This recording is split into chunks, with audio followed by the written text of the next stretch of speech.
L'épidémie de coronavirus s'accélère dans le monde. Tous les continents sont touchés. En Côte d'Ivoire, 9 cas sont recensés, 9 cas dont un guéri. Des mesures ont été prescrites par le gouvernement pour éviter la propagation de la maladie. Il est aujourd'hui le plus sollicité sur nos différents plateaux, mais il est toujours disponible. Professeur Beignet Bivro Joseph, directeur de l'INHP, il est encore avec nous aujourd'hui. Bonjour professeur et mille fois merci d'être là aujourd'hui pour rassurer les populations. Bonjour M. Diaby et bonjour surtout à toute la population ivoirienne et puis merci de nous accorder encore cette occasion pour parler du coronavirus et toujours du coronavirus. Allez, parlez-nous-en, dites-nous quel est le point à ce jour. Alors le point à ce jour, c'est ce que vous avez dit tout à l'heure, nous en sommes à 9 cas dont un qui est guéri. Et je pense que dans les jours à venir, les autres qui sont en très bonne santé, nous allons probablement déclarer leur guérison. Cela veut dire qu'il faut toujours redoubler de vigilance et surtout qu'il ne faut pas lâcher prise. Et il ne faut pas relâcher parce que c'est un défi qui est important. Et vous l'avez constaté au regard des mesures qui ont été prises par l'État de Côte d'Ivoire pour pouvoir endiguer le phénomène. C'est un phénomène qui est imprévisible. D'un moment à l'autre, ça peut changer, mais il faut en toutes circonstances rester vigilant et surtout observer scrupuleusement les mesures. Les mesures, c'est les mesures d'hygiène. D'hygiène. Seulement. D'accord. Le coronavirus tue, hein, ailleurs, on frôle déjà les 10 000 morts. Ici, heureusement, pas encore de décès. Mais la peur aussi peut tuer, professeur. Oui, la peur peut tuer et c'est pour ça, justement, nous venons encore pour apaiser la population. Nous venons pour dire à la population que c'est une maladie grave, certes, mais c'est une maladie qu'on peut éviter par les mesures d'hygiène et surtout que c'est une maladie il faut reconnaître que c'est dans 20% des cas qu'on est hospitalisé. Donc nous en sommes à 9 cas, dont un qui est guéri, aucun décès. Donc c'est les éléments qui doivent nous permettre d'espérer. Mais surtout, nous comptons sur la population. Parce que les mesures qui sont prises doivent être absolument exécutées. Notamment, la notion d'observer 1 mètre, c'est important. Et puis surtout, c'est laver les mains. C'est laver les mains, je répète. Et surtout, utiliser l'hygiène, faire l'hygiène de la toux. Et puis, quand c'est nécessaire, il faut éviter les déplacements inutiles. Parce que le virus, il voyage avec nous, il se déplace avec nous. Donc si nous évitons les mouvements, les déplacements inutiles, les déplacements non indispensables, le virus, évidemment, va être confiné quelque part. Et justement, on parle, sous d'autres cieux, on parle d'état d'urgence sanitaire. On limite donc la liberté d'aller et de venir. À quand cette mesure ici en Côte d'Ivoire? Est-ce qu'il faut attendre qu'on ait 100 cas, 200 cas?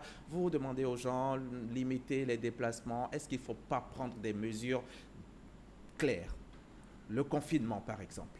Pourquoi attendre? Est-ce que c'est parce que l'Italie, la France n'ont pas fait au tout début et puis voilà, aujourd'hui, ils payent le prix fort? Oui, il faut dire que l'État de Côte d'Ivoire a décrété le confinement, mais l'autoconfinement ce soir. Mais c'est un choix que l'État de Côte d'Ivoire a fait. Et puis il faut dire, nous sommes à un niveau qui permet pour le moment de contrôler. La situation pour le moment est relativement contrôlée. Mais si ça s'impose, le gouvernement prendra les décisions qui s'imposent. Donc nous en sommes à l'autoconfinement et nous suivons, soyez rassurés que nous suivons ces personnes. Toutes ces personnes qui sont en autoconfinement, nous les suivons et nous les suivons de façon quotidienne. Vous parlez là des voyageurs, ceux qui sont revenus, des pays affectés. Voilà, qui sont revenus des pays affectés, sont suivis et nous avons les dispositifs, toutes les dispositions ont été prises pour pouvoir les suivre. Et en cas de pépin, automatiquement, nous intervenons sur le terrain pour prendre leur température, surtout pour les prélever s'ils remplissent les conditions.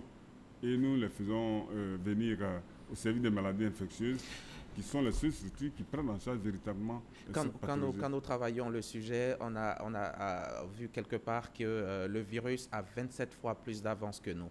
Si on a 9 cas, il faut se dire que ceux qui sont entrés ont peut-être pu contaminer des gens à droite et à gauche. Donc,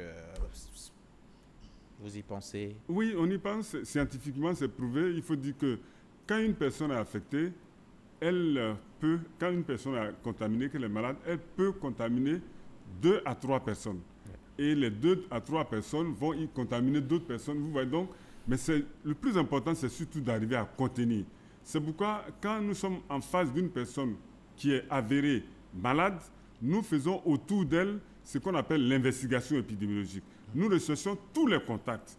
Les personnes avec qui elle a eu un contact étroit, nous les répertorions et nous les suivons de telle sorte que ces personnes, si elles présentent des signes, nous puissions automatiquement Malheureusement, interagir. quelques-unes de ces personnes peuvent passer à travers les mailles, ce qui me ramène à ma préoccupation de départ, un confinement qui devrait peut-être s'imposer. Parce que comment on peut être à l'abri quand on continue d'aller au marché?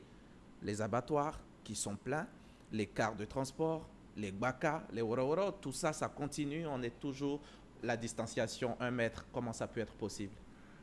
Oui, il faut dire qu'il y a cette mesure, il y a la distanciation, mais il y a surtout le fait aussi que le virus, il ne circule pas comme ça. Je veux dire, il n'est pas dans l'air en permanence, comme la pollution par exemple. Donc c'est lorsqu'il y a des événements qui permettent sa transmission qu'il se transmet. Donc quand on tousse, quand on éternue, voilà des périodes vraiment favorables. Et surtout cette distance de 1 mètre, quand on est à moins d'1 mètre, et surtout qu'on reste avec la personne contaminée pendant plus d'1 heure. Voici les conditions qui favorisent la propagation du virus. Donc pour le moment, dans nos marchés, il n'y a pas de risque. Il faut dire que dans nos marchés, je ne dirais pas qu'il n'y a pas de risque. Le risque zéro, il n'existe pas. Ouais. Mais il y a l'air qui circule. Il faut être dans un endroit qui n'est pas confiné. Un endroit où l'air circule, le virus ne prospère pas dans cet endroit-là. D'accord. Et la contagion par les billets de banque, c'est possible? Oui, bon, je pense que ça, c'est pas le mode le plus important. C'est vrai, il y a le contact, mais ce n'est pas le mode le plus important. C'est surtout quand la charge virale est vraiment importante que cette contamination se fait. Merci, professeur. Et puis, dernière question, nos services de réanimation sont prêts à accueillir voilà, des problèmes respiratoires, des éventuels patients? Parce qu'en France, le problème se pose même des pays aussi développés, beaucoup plus développés. On est prêt? Oui, par rapport à notre niveau, le plateau technique est relativement prêt. Je vous informe même que nous venons d'acquérir 2 respiratoires qui vont être opérationnels dans les 2 jours. Et nous pensons qu'aujourd'hui, si une situation, ce que nous ne souhaitons pas, arrivait, nous pourrons dans un premier temps vraiment pallier au plus pressé. Merci, professeur. Professeur Beignet Bivre-Joseph, directeur de l'INHP, l'Institut national d'hygiène publique. Coronavirus oblige.